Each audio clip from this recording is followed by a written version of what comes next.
berdoa, kita buat yel-yel dulu ya. Kalau saya bilang Kristus bangkit, nah dijawab haleluya ya. Kristus bangkit, Haleluya. Kristus bangkit, Haleluya.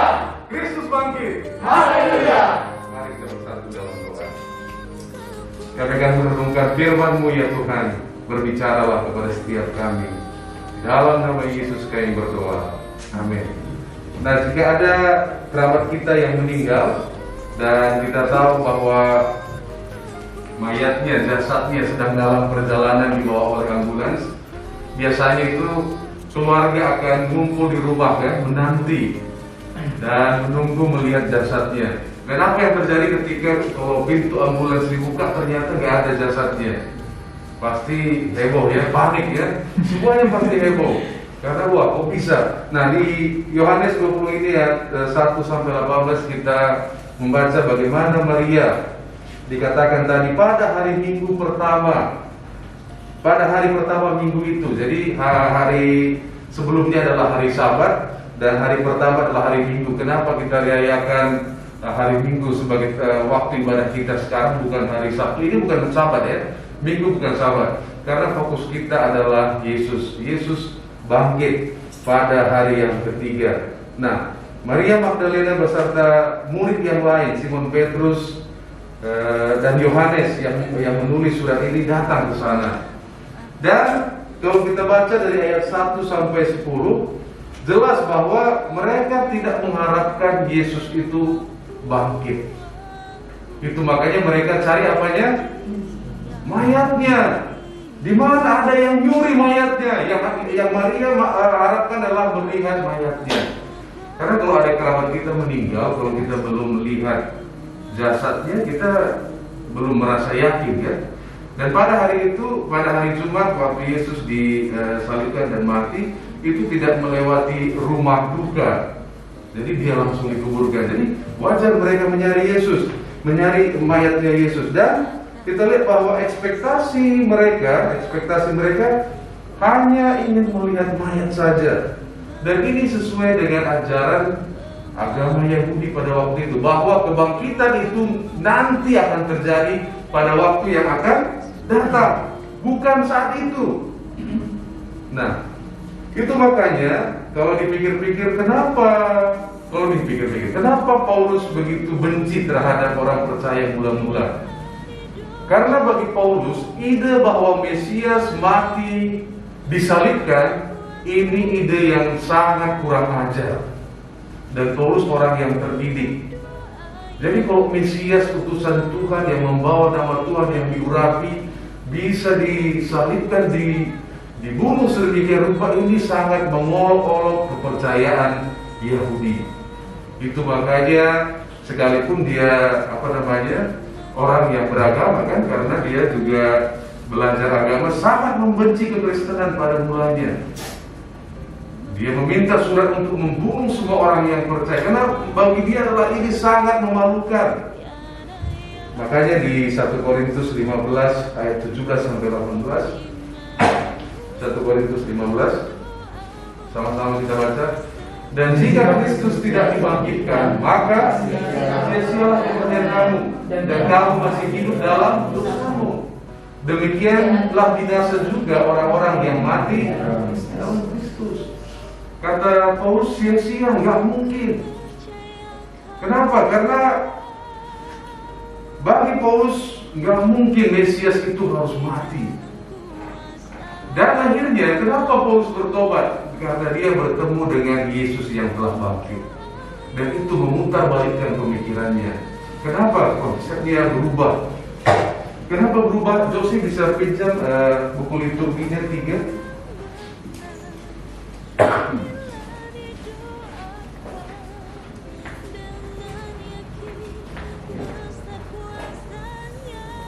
Oke, ini saya sebut masa lalu.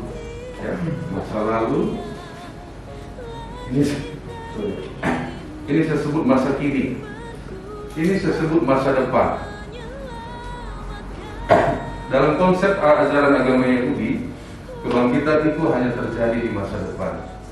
Masa kini dan masa lalu menuju ke masa depan.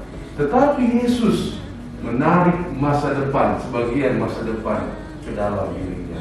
Dan inilah yang membuat Paulus sangat terpesona. Itu makanya dikatakan, bagiku semuanya sampah.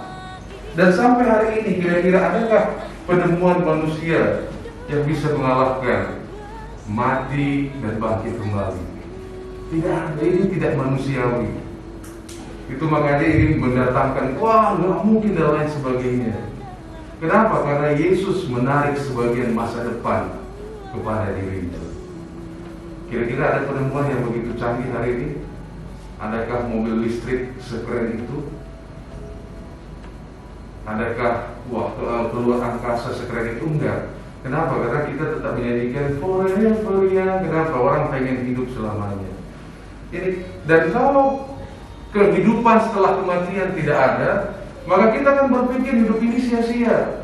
Artinya kita semuanya hanya nunggu waktu. Kalau nunggu waktu perbedaannya apa? Betul. Maka kita akan nggak tahu apa arti hidup ini. Tapi Yesus menawarkan hidup yang baru. Jadi hidup tidak mesti berakhir di kuburan. Inilah luar biasanya. Makanya kata Paulus, kalau Yesus Kristus tidak dibangkitkan, maka kita tetap tinggal di dalam dosa. Dan ini yang membuat dia bertobat. Kalau tidak, dia sangat benci sekali. Gak mungkin Mesias sekonyol itu. Tidak mungkin kami mampu mengalahkan Mesias, kira-kira begitu. Dan diperlakukan Mesias seperti penjahat yang paling buruk di dunia. Dan pada hari yang ketiga, hari ini Yesus bangkit. Amin. Dan dalam perjalanannya ke Damsyik, waktu dia mendapatkan surat untuk membunuh orang-orang percaya, Saulus bertemu Yesus yang bangkit itu. Akhirnya dia bertobat. Nah, lucunya di ayat 10, kita kembali di Yohanes 20 ayat 10. Lalu pulanglah kedua murid itu ke rumah. Wah, tadi Yohanes seolah-olah dia berlomba-lomba gitu ya, sama Petrus gitu. Dan akhirnya mereka pulang. Nah, kita perhatikan apa yang dilakukan Maria setelah itu. Ayat 20, ayat 11 ya. Oke, kita baca bersama. Tetapi Maria berdiri dekat kubur itu dan menangis. Sambil menangis ia menjenguk ke dalam kubur itu. Ini Maria, dia sangat patah hati sekali. Dan tampaklah olehnya dua orang malaikat berpakaian putih, yang seorang di sebelah kepala dan yang lain di sebelah kaki di tempatnya Yesus. Ini tanda orang yang sangat patah hati. Dia nggak tanya ini siapa orangnya dan lain sebagainya. Fokusnya hanya di mana Tuhanku, di mana Yesusku, gitu ya kira-kira ya. Di mana dia? Dan akhirnya lanjut.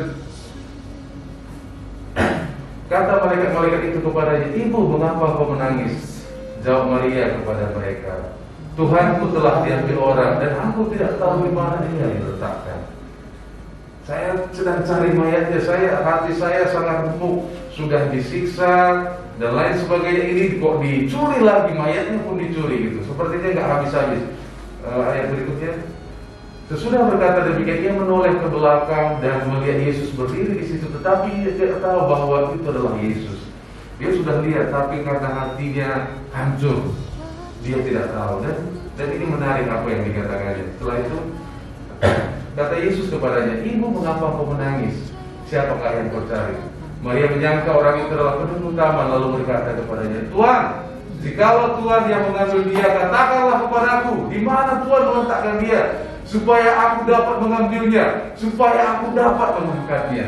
Saya nggak yakin seorang wanita bisa mengangkat mayat, karena mayat itu begitu berat. Saya pernah angkat orang tua saya, berat. Tapi dia tidak peduli, mau seberat apapun saya mau ambil.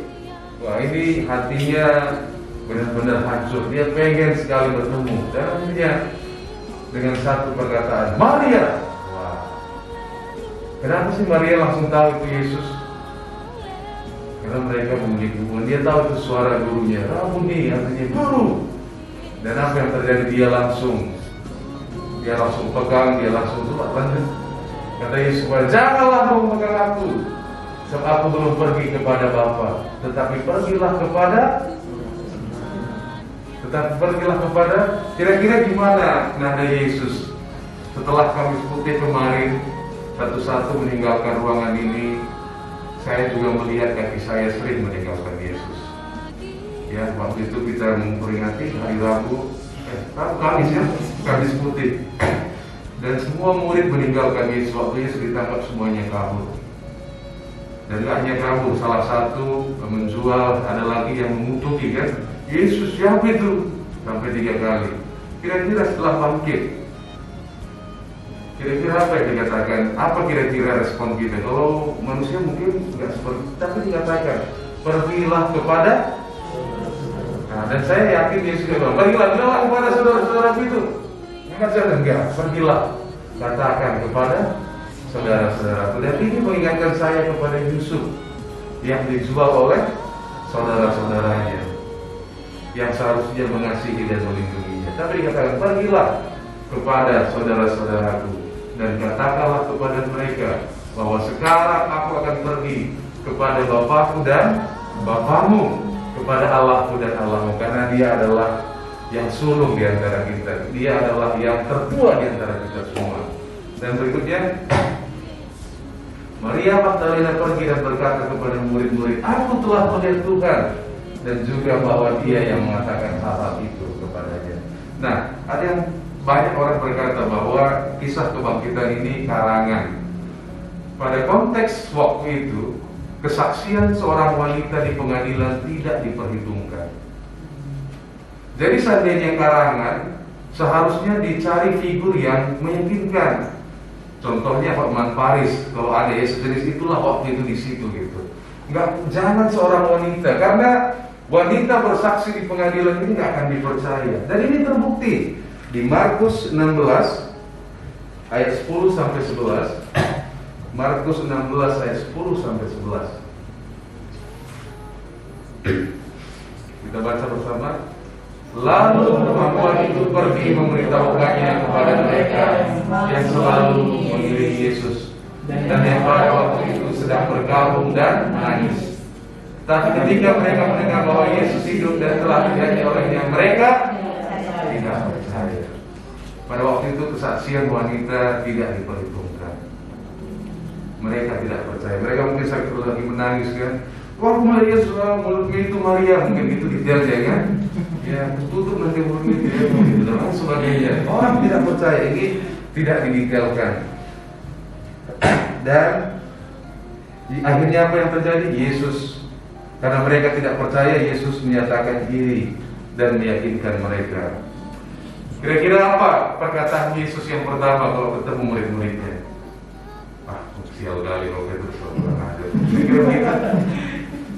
Kalian 3 tahun dia kita sama, belum bilang siapa kalau Mesias yang menurut kira-kira apa? Yang kemarin kita baca. Ketika hari sudah malam pada hari pertama minggu itu, berkumpullah murid-murid Yesus di suatu tempat dengan pintu-pintu yang terkunci. Karena mereka takut kepada orang Yahudi, mereka merasa bersalah. Pada waktu itu datanglah Yesus dan berdiri di tengah-tengah mereka dan berkata, sekali lagi, damai sejahtera bagimu. Kira-kira intonasi Yesus gimana? Damai sejahtera bagimu lah, gitu. Kira-kira itu? Enggak. Damai sejahtera bagimu. Dilihatnya setiap orang di sana, damai sejahtera bagimu. Dan Ia menunjukkan lambungnya. Dan Ia menunjukkan, dan Ia bersuka cita. Dan murid-murid itu bersuka cita karena mereka melihat Tuhan.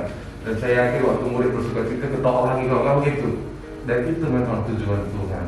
Itulah misinya kepada saudara dan saya. Beritahukanlah kepada saudara-saudaraku, beritahukanlah kepada Bang Monang, kepada Bang Tambun, sudah selesai. Damai sejahtera bagimu. Tanpa kebangkitan Yesus, kita masih tinggal di dalam dosa kita. Dan kebangkitan Yesus adalah kegenapan janji Allah bagi setiap kita. Dan mari pagi hari ini, mari bersukacitalah. Saya yakin ketika seorang menyelesaikan tugasnya, ketika seorang pemain bola dengan lari kencang mencetak gol, dia kan waktu merayakan sama anaknya kan, dicapai kali tadi aku nggak gitu ya. Pasti sama seperti Yesus, damai sejahtera bagimu. Bersoraklah, bersukacita. Amin. Mari kita berdoa. Biarlah kasih-Mu Tuhan memenuhi setiap kami ya Bapa. Jika hari ini kami seperti Maria Magdalena, mungkin kami menangis dengan situasi kami. Tapi pagi hari ini kami bersyukur. Mungkin kami mencari Tuhan, kami tidak tahu jawabannya. Tapi kami hari ini bersyukur bahwa Engkau bangkit dan Engkau mengasihi setiap kami. Dan biarlah damai sejahtera-Mu ya Tuhan menenangkan setiap hati kami, meyakinkan kami bahwa hari-hari terbaik kami ada di depan kami ya Tuhan.